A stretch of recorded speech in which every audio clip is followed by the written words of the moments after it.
ba. Natural ta rayuwar ɗan adam, Allah ya halicci wasu abubuwa irin su ganyayyaki da turare da wasu sinadarai waɗanda sai mutum in yayi karatu a kai zai san waɗannan. Akwai abin da yanzu aka shaƙa a ɗakin nan, duk wanda ya shigo ɗakin nan tsoro zai kama shi, zai ji gaban shi yana faɗuwa. Shi yasa mafi akasarin mutane idan duk wanda ya je wajen boka in ya zo yana baka labari zai ji gaban shi yana ta faɗuwa, to an sa mai tsoro. In kuma gaban shi bai faɗi ba, to za a faɗa mai wata magana wadda za ta razana shi kai tsaye.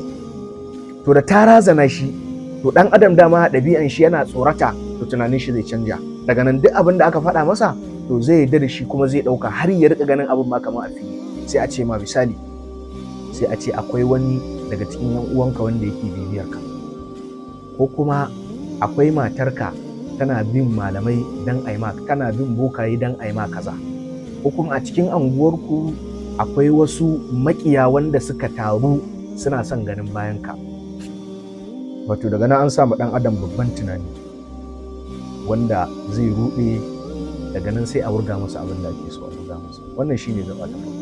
Gaba ta biyu kuma sukan yi amfani da wato turare ko kuma hayaƙi, kamar yadda Ibn Kathir ya kawo a ƙarƙashin tafsirin wato ainihin Fir'auna da masihirtan shi.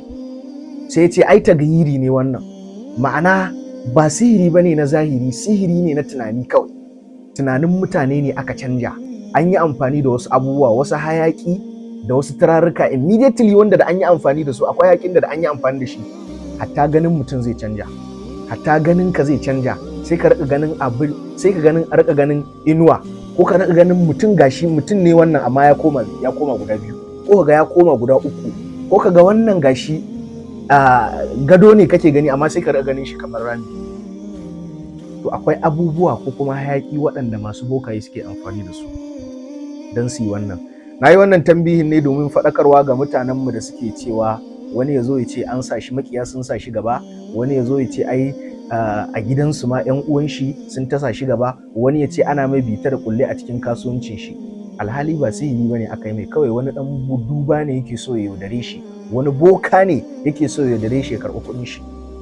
Kana zuwa wajen shi sai ya sa ma wani hayaki, ko ya sa ma wani turare, ko ya haɗa wani abu da wani abu, shi kenan yana haɗawa tunaninka zai canja, yana haɗawa sai ka ga abin da baka gani.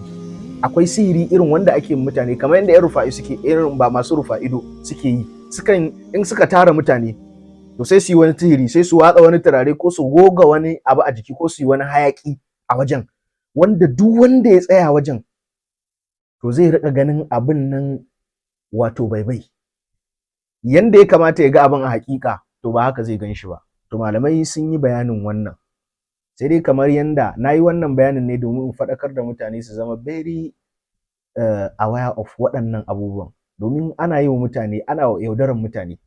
Idan ka ga irin yanda ake yaudaran mutane, abun ya wuce gona da iri kuma ya wuce misali. A matsayinka na ɗan adam, mutum musulmi, ka sani cewa Allah ya haramta ma sihiri, Allah ya haramta cewa wato zuwa wajen boka, domin hadisin annabi tsira da amincin Allah su tabbata a gare shi ya ba da labarin cewa duk wanda ya je wajen boka sannan ya yarda da maganan da bokan ya gaya masa, to lallai ya kafirta da wato ya kafirce ma abin da aka saukan ma annabi Muhammadu gaba ɗaya. To kaga ashe wannan ya kamata mutum ya zama babban sihiri, ya zama babban wato target point na mutum ya gane, ya san me yake yi. Sannan kuma in ka duba bokayen su kansu ba su iya yi ma kansu wani abu, to ya za su iya ma bokan da bai iya ma kanshi wani abu ba, ya zai iya ma wani abu? To shawarwarin da malamai suka bada game da abin da ya shafi bambanci tsakanin sihiri da kuma wato ainihin shafar aljani shine, suka ce mutum ya binciki kanshi na farko kenan. Na biyu, ya ziyarci masani, wato wanda yake ƙwararre a harkar likitanci na wato musulunci, ko kuma wato ainihin ƙwararre game da abin da ya shafi wato sanin duniyar aljanu da kuma shaidanu, sanin irin yanda suke yin abubuwansu na yau da gobe. Domin idan mutum ya zama masani ko kuma ya zama yana bincike a cikin wa'innan harkokin, zai gane irin abubuwan da suke na taghayyiri, waɗanda suke na gaskiya da waɗanda suke ba da gaskiya ba. Amma gaba ɗaya malamai sun tafi akan cewa sihiri gaskiya ne, kuma yana yin tasiri ne da izinin Allah. Dalilin yin shi shine ƙiyayya ko kuma gaba ko kuma hassada. ita take ja a yau mutum sihiri. Shi kuma shafar aljani sha'awa ko zalunci ko kuma kwaɗayi yake iya kai aljani ya je ya shiga ya shafi mutum.